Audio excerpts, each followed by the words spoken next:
सर्वांना नमस्कार. मी रोहन घुगे, जिल्हाधिकारी जळगाव. आज दिनांक 15 मार्च रोजी आपण पूर्ण सगळे HPCL, IOCL, BPCL यांचे सप्लायर्स तसेच गॅस एजन्सीज आणि डिलिव्हरीज यांच्या सगळ्यांच्या बाबत एक बैठक घेण्यात आली आणि त्या बैठकीदरम्यान झालेल्या चर्चेनुसार संपूर्ण जिल्ह्यामध्ये IOCL, HPCL, BPCL या तिन्ही एजन्सीकडे असणारा पुरवठा आणि असलेला स्टॉक हे दोन्ही अगदी पर्याप्त मात्रेमध्ये, म्हणजे अशी सिच्युएशन निर्माण होण्याच्या आधी जेवढ्या मात्रेमध्ये उपलब्ध होते त्याच मात्रेमध्ये आजही उपलब्ध आहेत असं दिसून आलेलं आहे. आणि काही ठिकाणी पॅनिक सिच्युएशनमुळे, एक्स्ट्रा बाईंगमुळे एक्स्ट्रा ज्या बुकिंग झालेल्या आहेत त्यामुळे काही ठिकाणी डिलेज आहेत, म्हणजे 2 किंवा 3 दिवसांपेक्षा जास्त वेळेमध्ये सप्लाय होताना दिसून येतो आहे. परंतु यामध्ये कुठलाही सप्लायचं शॉर्टेज नाही. अशा बऱ्याच केसेसमध्ये असं दिसून आलेलं आहे की नागरिकांनी सिलेंडरमध्ये गॅस शिल्लक असताना देखील एम्प्टी सिलेंडर्स म्हणून परत दिलेले आहेत आणि परत गॅसचे सिलेंडर्स नव्याने घेतलेले आहेत. तर ही फक्त पॅनिक सिच्युएशन आहे असं दिसून येत आहे.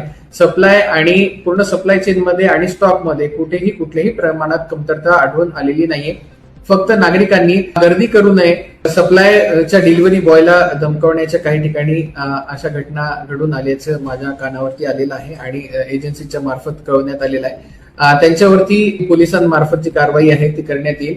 आणि एजन्सीज मध्ये पण मोठ्या प्रमाणावरती लोक गर्दी करताना दिसून येत आहेत, तर तीही गर्दी करण्याची आवश्यकता नाहीये, कारण ती ऑनलाईन सिस्टीम आहे ती पूर्णपणे व्यवस्थित सुरळीत चालू आहे. तर माझी नागरिकांना विनंती आणि आवाहन असेल की आपण ऑनलाईनच्या सिस्टीमच्या माध्यमातून ऑनलाईन बुकिंग असेल आणि KYC आणि OTPच्या माध्यमातून जे आपल्याला मिळणारे सिलेंडर्स आहेत ही सिस्टीम व्यवस्थित चालू असल्यामुळे आपण कृपया त्या सिस्टीमचा लाभ घेऊन घर बसल्या या सिलेंडरची डिलिव्हरी घ्यावी आणि कुठेही अशी पॅनिक सिच्युएशन क्रिएट करू नये अशी मी सगळ्यांना विनंती करतो. कुठेही साठेबाजी किंवा काळाबाजारी करताना जर आढळून आल्यास त्याच्यावरती एसेन्शियल कमोडिटीज ऍक्टच्या अंतर्गत कठोर अशी कारवाई करण्यात येईल. त्यामुळे माझं सर्वांना आवाहन असेल की अशा कुठल्याही गोष्टींना थारा देऊ नये आणि अशा कुठल्याही गोष्टी तुमच्या निदर्शनास येत असल्यास त्याची तात्काळ कंप्लेंट रजिस्टर करावी, जेणेकरून अशा विकृत गोष्टींवरती आम्हाला तात्काळ आळा घालणे शक्य.